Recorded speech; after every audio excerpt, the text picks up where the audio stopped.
Hey there, I am out here working in my garden today, and I wanted to show you something that God just showed me through my garden, which honestly, gardening has been like a pretty spiritual experience for me.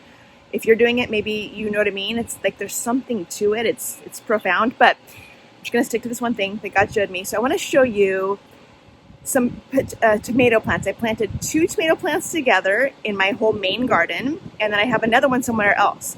It's all by itself. I'm gonna show you the difference. Okay, so these are 2 tomato plants that I planted together, and there's some basil in between, and they are just absolutely thriving. Look how many tomatoes there are. Lots of tomatoes, and lots more coming that are green, but they're on their way. There's tons. There's probably 75 total, including all the little tiny ones, because you can see like up here, there's like a bunch of little ones that are so growing, right? So these plants are totally thriving, just totally in their atmosphere, thriving, doing great. Okay, now let's go take a look at the one that is by itself. Okay, so I love tomatoes. So after I planted those 2 tomato plants, I decided to plant a third, but I didn't have room in my garden, so I got a pot, this blue pot here behind me, and planted it in there. Puppy George is with me too. Hi, George.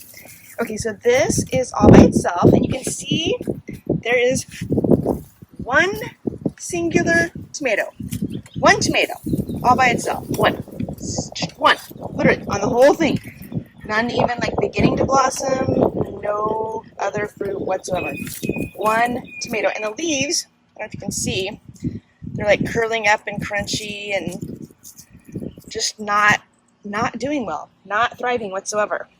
Okay, so why are these tomato plants doing so incredibly well, and then that other one is literally what you would call dying on the vine?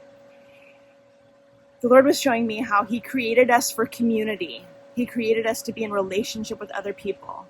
And sometimes we get hurt, and sometimes people bother us, and sometimes we just feel like being alone all the time or whatever. Sometimes we pull ourselves out of community. And when we do, we wither on the vine. We die on the vine because we were created to connect, not only with each other, but with God.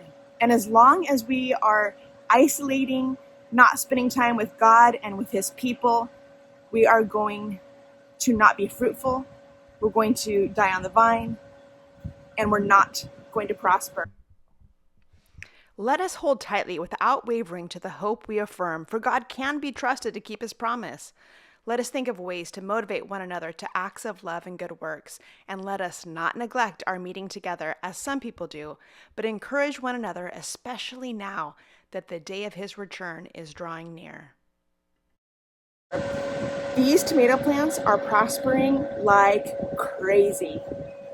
They're together, they're in fellowship with the basil, which helps them grow, and we also must stay connected to God and to people.